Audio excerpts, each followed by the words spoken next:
آج جو ہے 14 ہے، ٹھیک ہے، 7 اکتوبر سے غزہ میں جنگ شروع ہے، 1 مہینہ اور 7 دن ہو رہے ہیں۔ عالمی ضمیر جو ہے 2 حوالوں سے دیکھنا چاہیے۔ ایک عوام ہے، عوام تو بیدار ہیں،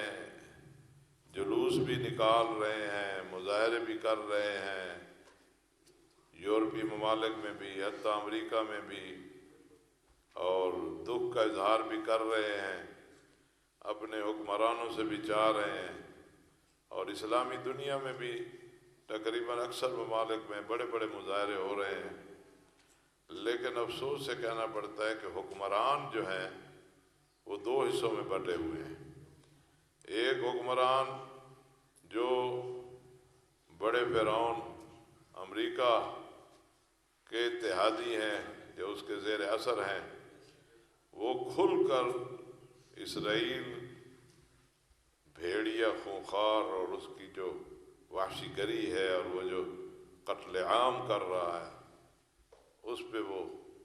نہ فقط خاموش ہیں بلکہ اس کا ساتھ دے رہے ہیں، اس کو اسلحہ بھی دے رہے ہیں، اس کی زبانی حمایت بھی کر رہے ہیں۔ اب 15,000 کے قریب شہید ہو چکے ہیں، جس میں 6-7 ہزار بچے ہیں، عورتیں ہیں، بوڑھے ہیں۔ ہسپتالوں پر بمباری ہو رہی ہے،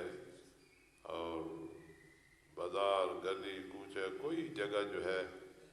امن میں نہیں ہے، اور لاکھوں افراد جو ہیں بے گھر ہیں۔ 22-25 لاکھ کی آبادی ہے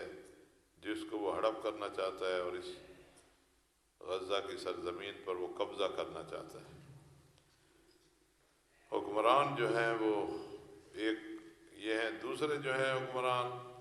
مسلمان حکمران، وہ جو ہیں زبانی قراردادیں پیش کر رہے ہیں کہ اسرائیل کی مذمت کر رہے ہیں، اس کی وحشی گری کی مذمت کر رہے ہیں، اور کہہ رہے ہیں کہ وہ جنگ بند کر دے۔ وہ جنگ بند کرنے کے لیے تیار نہیں، کیونکہ ان کے منہ کو خون لگا ہوا ہے۔ وہ اپنے سوا سب کو کیڑے مکوڑے سمجھتا ہے، وہ کہتا ہے سب کو مسل دو اور مار دو،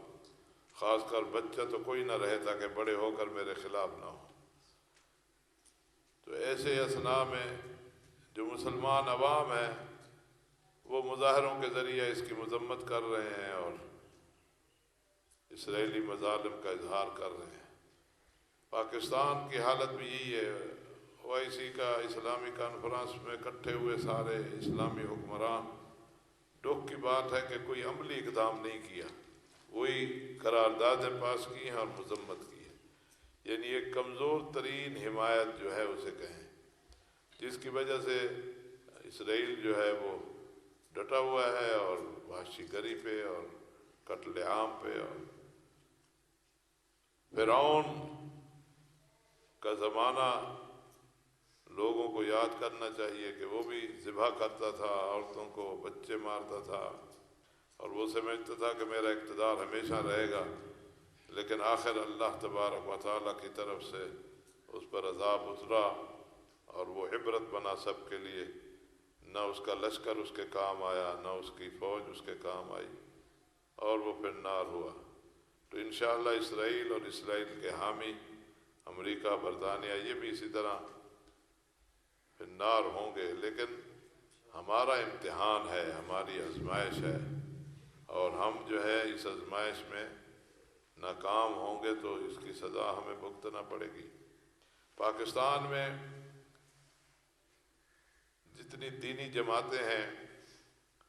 شیعہ علماء کونسل ہے، وحدت المسلمین ہے،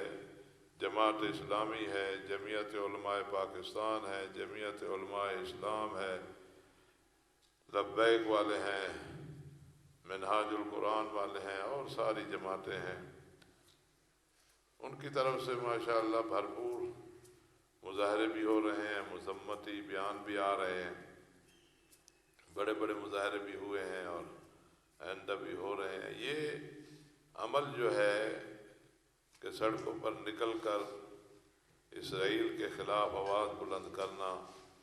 امریکہ مرد آباد کے نعرے لگانا، اور ظالموں سے نفرین اور ظالم پر لعنت اور پھٹکار، یہ بھی ایک قسم کی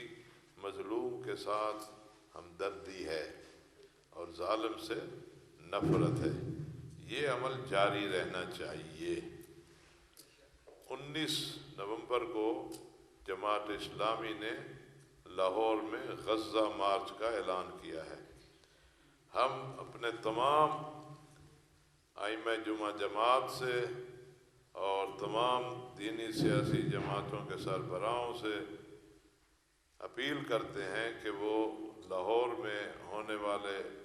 غزہ مارچ کو کامیاب بنائیں۔ اگرچہ غزہ مارچ کا اعلان جماعت اسلامی کی طرف سے ہے، لیکن یہ مظلوموں کے حق کے لیے آواز ہے، تو اس میں جتنی بھرپور شرکت ہوگی تو یہ ظالموں کے خلاف جائے گی اور ظالموں کو جھنجھوڑنے کا ذریعہ بنے گی اور مظلوموں کی داد رسی کا مقدمہ بنے گی۔ تو ہم یہاں سے یہ آواز بلند کر رہے ہیں کہ 19 مارچ کو جو غزہ مارچ لاہور میں ہو رہا ہے اس میں بھرپور شرکت کی جائے، اور بھی روزانہ اسرائیل پر نفرین کی جائے اور اللہ سے دعا